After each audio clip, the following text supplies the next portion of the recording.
On October 27, 1998, Shannon Filbert was an active and athletic 16-year-old girl in West Seneca. Competitive dancer, cheerleader, softball player, student council representative. That all changed one day when she was on her way to school with some friends and they got into an accident. She broke her neck. In an instant, she went from being a typical suburban teenager to a quadriplegic, unable to walk ever again and with minimal ability to use her hands. It would have been very easy and quite understandable if she just gave up. But she didn't. With the strong support of a family that wouldn't let her give in to self-pity, she finished high school and college and law school. She worked for legal aid as a criminal defense attorney, as an attorney for the child. She was a prosecutor in West Seneca Town Court. She was the first woman ever elected to West Seneca Town Court in 2016. And while fulfilling the duties of a part-time judge, she served as law clerk to Erie County Family Court Judge Lisa Bach-Rodwin. Then, in 2023, she ran for and was elected to Erie County Family Court. Welcome to Amici, news and insight from the New York courts. I'm John Carr. Today we will hear an extraordinary and unparalleled story of perseverance, bravery, and incredible optimism. We'll learn more about what daily life is like for someone without the use of her limbs, and hopefully glimpse a little bit of the boundlessness of the human spirit. Judge, thank you for coming on the program. Let's go back, if we could, to October 27, 1998. You're a typical carefree teenager on her way to school, and then what? My life changed instantly. I was on the way to school with a few friends, and unfortunately, the friend who was driving lost control of the vehicle, and we swerved and hit a house. And I remember sitting in the car, leaning over the center console, not being able to talk, breathe, or move whatsoever. I ended up waking up after that in the hospital, paralyzed from the neck down with a spinal cord injury. Did you know immediately the severity of your injury? As a 16-year-old, it hadn't hit me. I knew something was absolutely wrong when I was in the car, couldn't breathe, couldn't move. But the severity of the injury didn't hit me probably till weeks after. Did you know pretty soon that was permanent? As a 16-year-old, you don't really understand too much. It's all very confusing, and I thought I would be fine. I thought, this is temporary, and I didn't want to believe anyone who said I was going to end up paralyzed forever or be in a wheelchair. I didn't believe it. I was in complete denial. So what were those first days, weeks, months like? I mean, how did you get through the day? Well, I was in the intensive care unit at Erie County Medical Center, and the first week was, I would say, a blur because I was highly medicated and I went under anesthesia for neck fusion to stabilize my broken neck. So a lot of it was a blur. I do recall waking up a couple times and I had a tube down my throat because I was on a ventilator, and that was very uncomfortable. And I was confused. I would cry, try and talk, but I couldn't speak because of the tube down my throat. So they did end up doing a trach so I could breathe through my neck. And my mother says I came out of that surgery with a big smile on my face. So it must have been nice to have, the tube out. But a lot of it is absolutely a blur.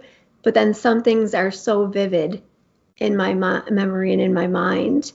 I was at ECMC for 4 weeks on the ventilator, and I had the most amazing support team behind me, including all the nurses, my family, friends. They would come visit all the time.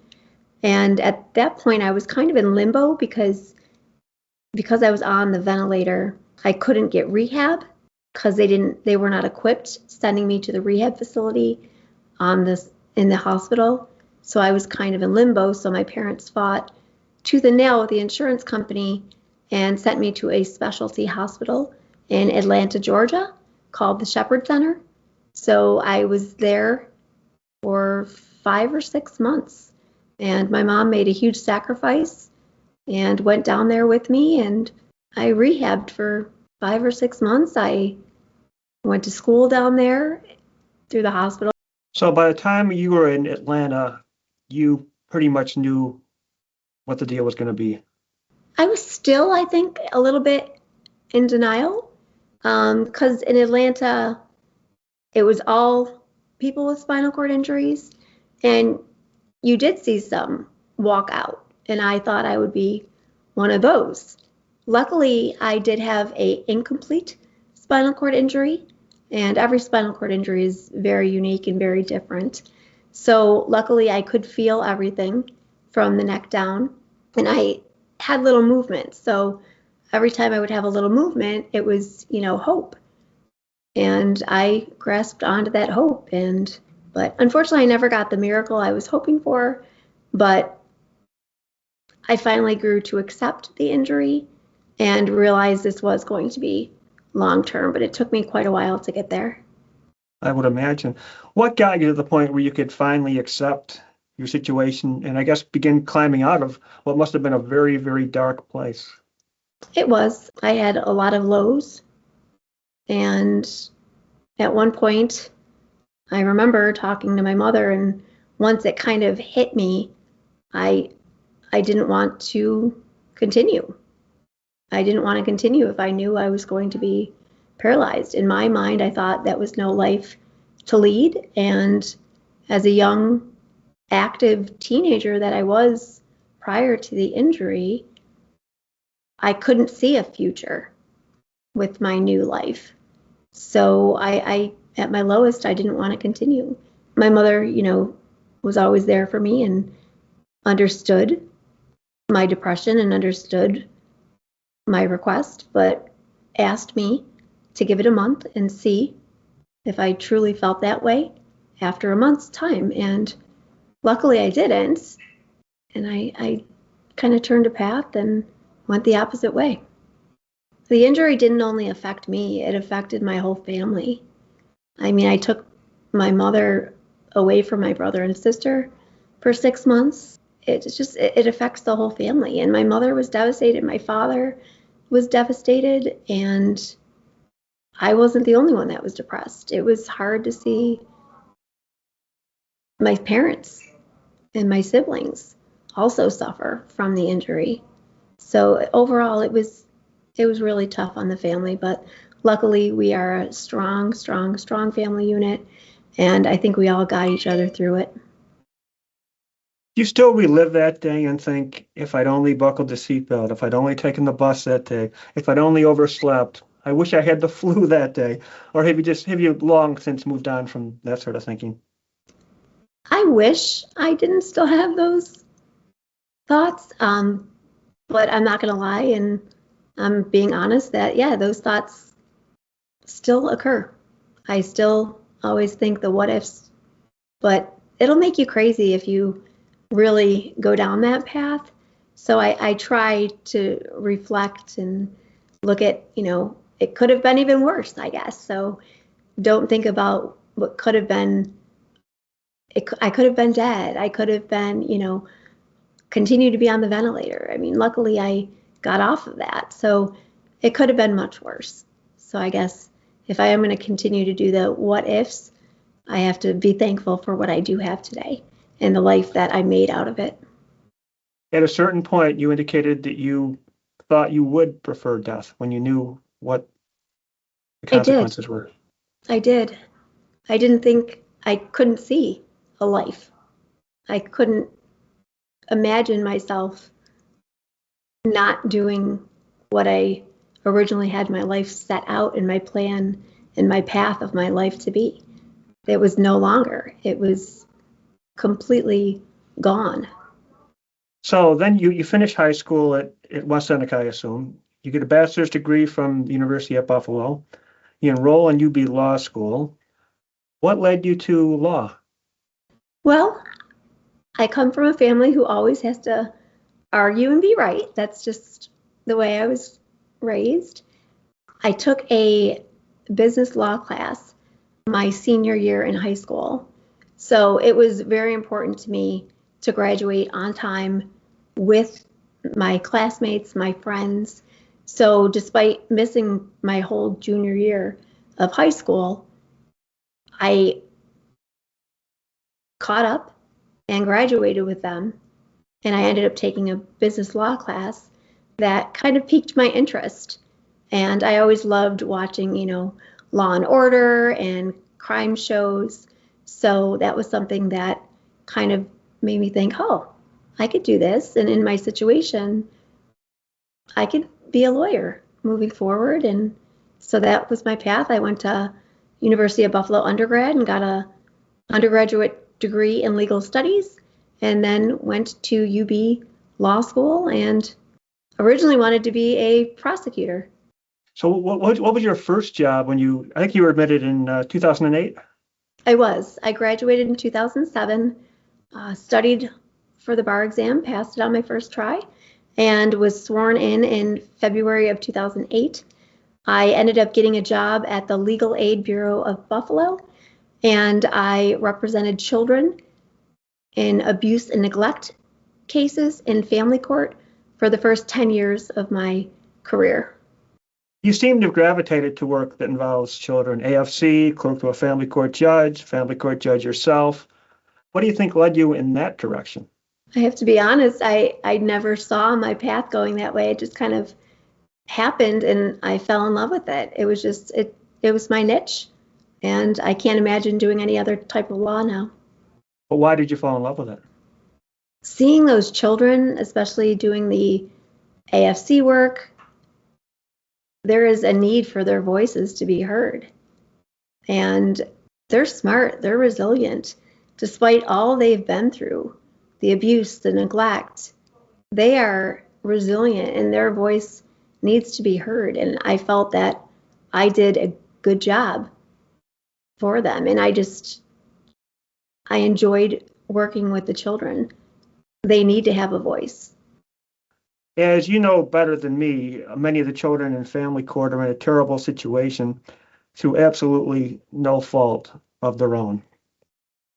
Life, fate just was not kind to them. Do you think you identify with them to some extent? I actually don't think of it that way because I look at myself as being extremely privileged and lucky because I grew up in such a strong, loving household. So I look at them and I feel lucky. I don't feel that I identify because, yes, I was dealt a bad hand having a car accident and now being in my situation in a wheelchair and relying on other people. I actually think I have it much better. I know that might be hard for some people to understand, but I feel for them and I don't feel for myself in the way I feel for them because I feel privileged and lucky to have the love and support that I did that they don't have. What a remarkable attitude for a family court judge, and thank you for that. Now, you ran for elective office twice. That involves publicly campaigning, attending events that are probably in locations that are inaccessible to you, shaking a lot of hands. That's a difficult road to navigate for anyone. How did you do it, and successfully, and twice? It's a lot. Campaigning is a full-time job. So luckily I had a great campaign team, support system again. They backed me up. They were there for me. But you have to make light of it. And a lot of people, yeah, you go to shake hands and you don't want them to feel uncomfortable because I don't want anyone to feel uncomfortable. It's not that, they did it to offend me or to hurt my feelings. So I would just give them a fist and say, pound it, and then we'd make a joke of it. So it was very difficult in some of the situations navigating when they're not accessible or if they're, loud, crowded areas trying to get around. That was probably the most frustrating part, not being able to really talk to people eye to eye. Luckily now I have a new wheelchair that allows me to lift up. So I am speaking eye to eye, but a lot of times it would be looking up to people. It's very difficult. And I'd say I had a disadvantage there, but luckily I had a great campaign team, great support system that helped me through it. And I kind of had to have a good attitude throughout it. If October 27th, 1998 had never happened, do you think you would have become a judge? No, I don't. What do you think you would have done? I wouldn't probably be living here in Buffalo, New York, with my family. I'd be coming home for the holidays to visit, but I would probably be more of a independent girl down in, Florida or somewhere warm. And I don't know what I would be. I always thought I'd do something with dancing. So maybe be a dance teacher or be a dancer on a cruise ship. I don't know. You ever think that this accident, as tragic as it was, brought you right where you're supposed to be? I do. I used to get so angry at people when I first got hurt and, oh, everything happens for a reason. And I'd get so angry. Don't say that to me. Not everything happens for a reason, But looking back now, I can maybe see it.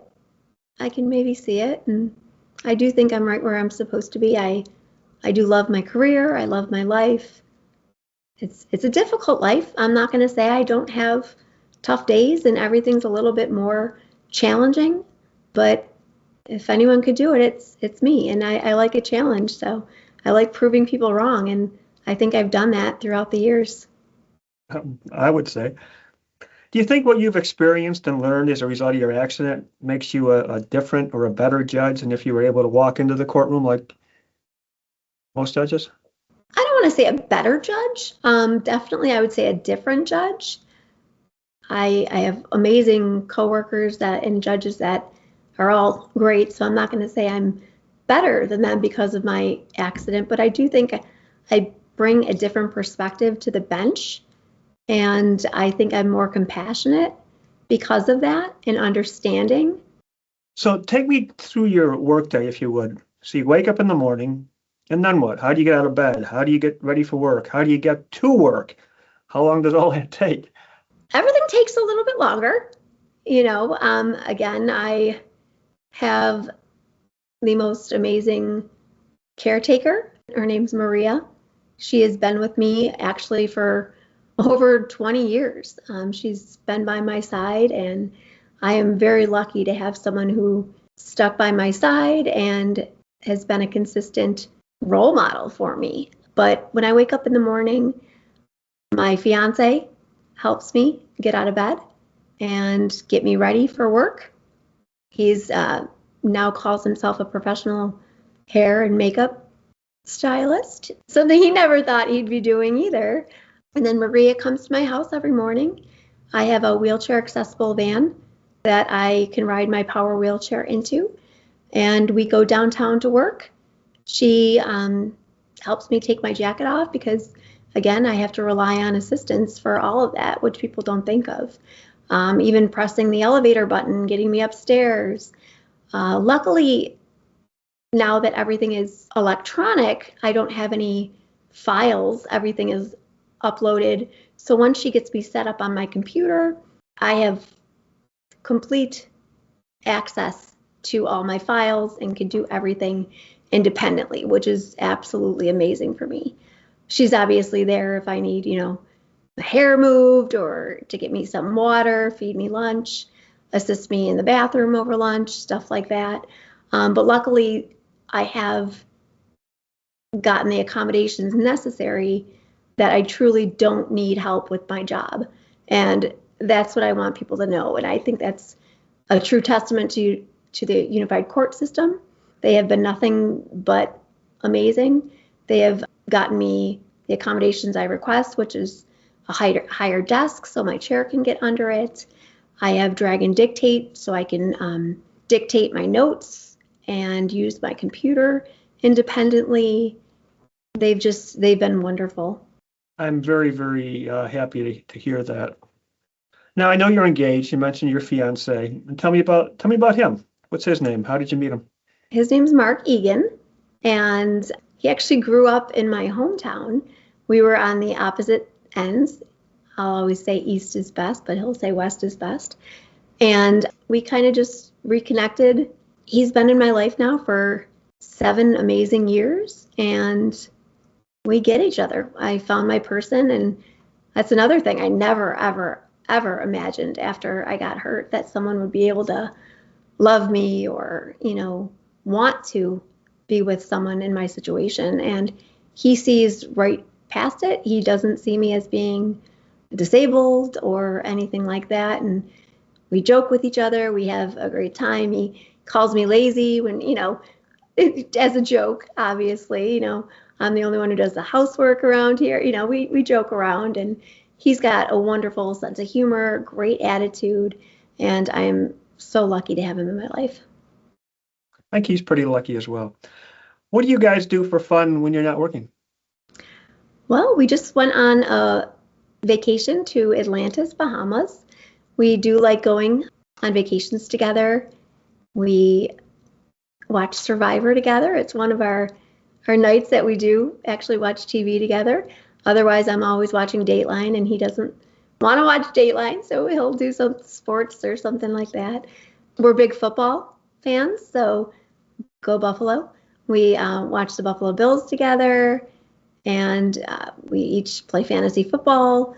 He'll tell you, he beats me every year, which unfortunately is true. As competitive as I am, he's a better fantasy football player than I am.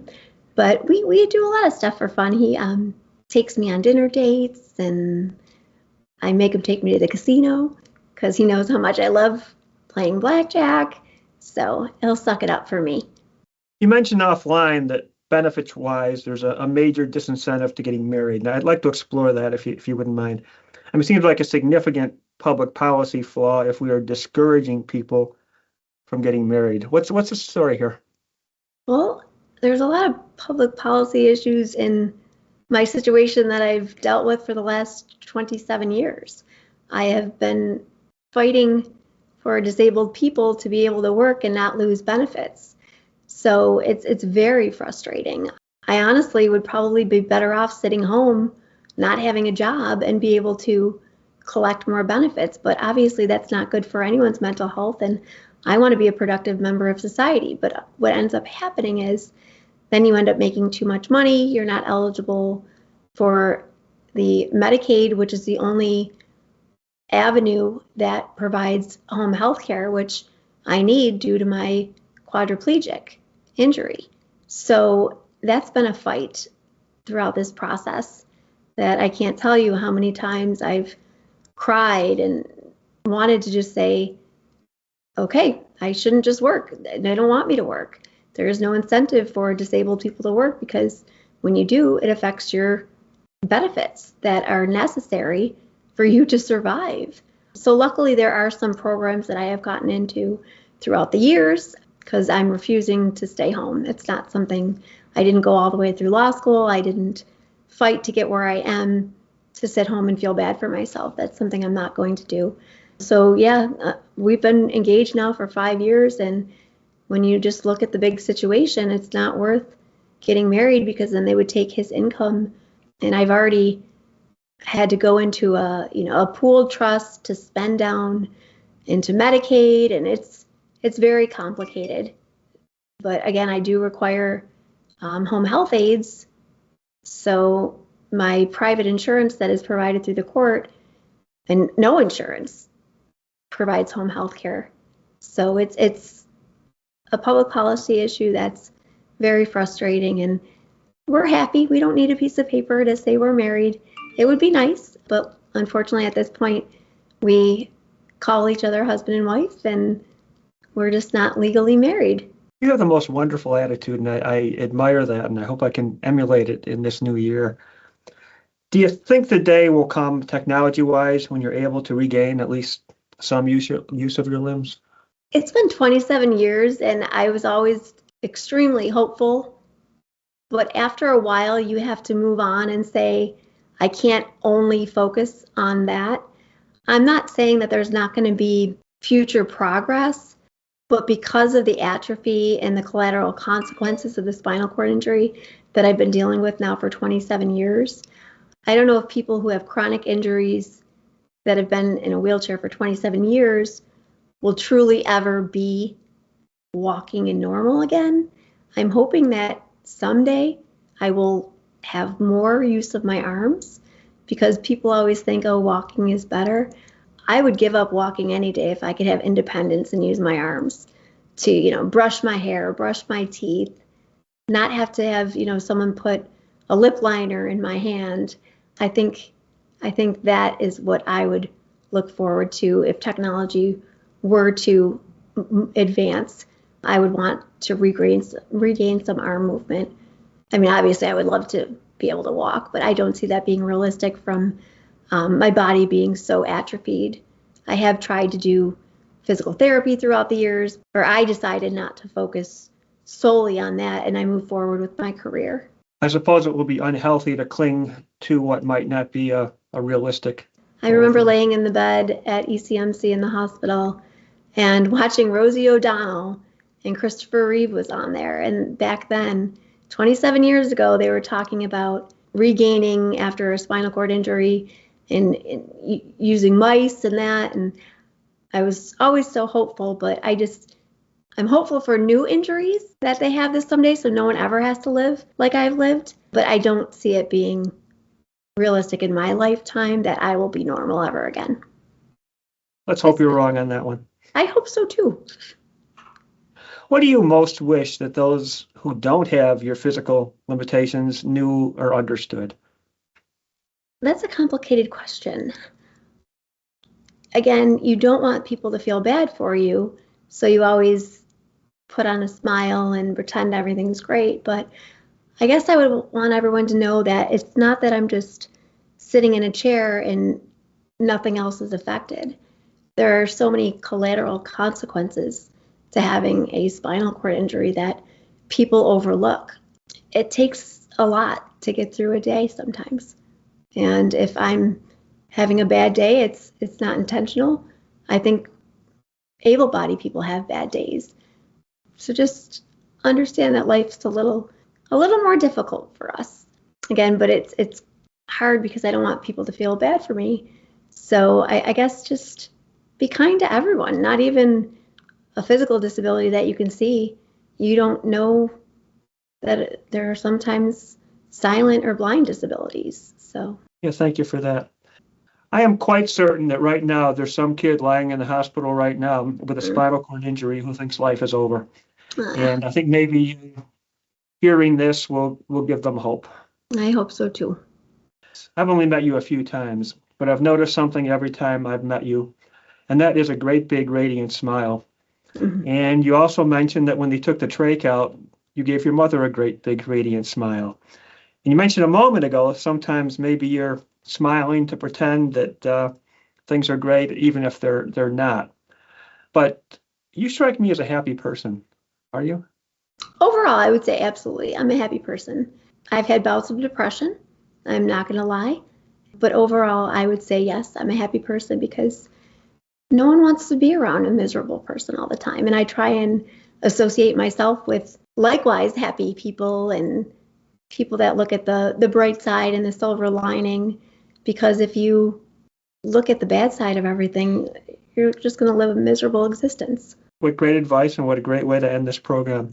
Ted, thank you so much for your insight and for your work in family court. I know that is probably the most difficult court. And I admire anyone who does it, and it's clear you do it very, very well, and we appreciate that. Well, thank you so much for having me, John, and it was nice chatting today.